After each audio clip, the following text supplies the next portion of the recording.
kalian ko Allah woni ɗon wala haltini won Allah kala ko jiɗi on eko dalli on ko jiɗi Allah woni moɗon e kontude moɗon ko yalla waɗa Allah fiino gartude ko moƴƴude so moƴƴude oɗo kam jiilam Allah ɗiɗiɗiɗi jarata wona ko haali jeɗɗon haali gon waddu waw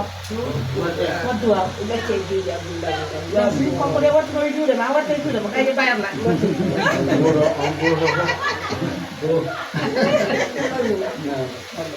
amin ya jigini bat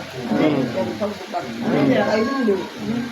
ɗum ɗo no yiɗi tan noon wallahi ɗum ɗo maaji ɗe fof garti wallahi maaji ɗe fof garti wallahi ko ko ɗe fof garti wallahi ko ko yo Allah hokku moɗon ko jiɗɗon amin haɗa moɗon ko nganndon amin o haɗa dañamon dañamon amin ya rabbi ya rahman ya suɗanmon sago Allah suɗon ɓesduji ɗon ɗo Allah mon dallanamon kala mo dallen ko amin amin Allah wonen barka amin ya rabbi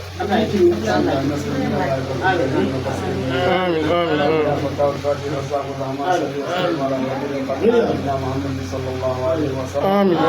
الفاتح لما أولى الخير يا لطيف يا لطيف يا لطيف والفاتح لما سبق سلام سلام سلام في ذلك نور حق الله ذات الله ناصر الحق بالحق سمد الرحيم الحليم الطهار هادي إلى نور الله آمين آمين آمين آمين من سر صراطك المستقيم سمد المصور وعلى آله وآل دار الحي القيوم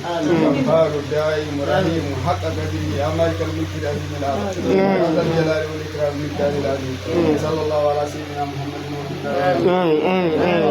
وسلم وبارك على نور الله الأسرار والرياح والأخيار مفتاح باب اليسار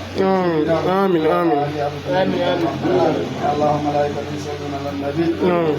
يا أيها الذين آمنوا صلوا عليه وسلموا تسليما سبحان ربك رب العزة عما يصفون سلام على المرسلين والحمد لله رب العالمين